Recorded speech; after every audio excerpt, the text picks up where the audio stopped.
आज 2082 साल 3 महिना 1 गतेको दिन हाम्रो आज गिरी खानदानमा नयाँ लक्ष्मीको प्रवेश भएको छ।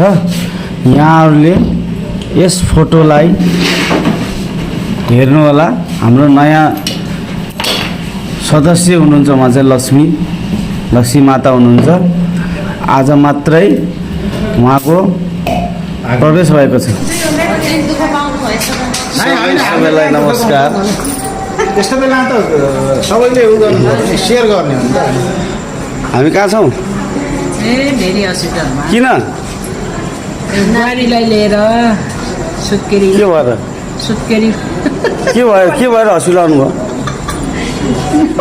भएका नसोच मलाई मम्मीले सधैँ मम्मीले के भएर आउनुभयो हस्पिटल? बुहारीलाई डेलिभरी गराउनु के भयो त? गाडी सुकेको छ यहाँ। ल बधाई छ हजुरलाई। यस्तो यार आज त बर्बादै भयो नि। आज के भयो आज सबैलाई बधाई छ। ल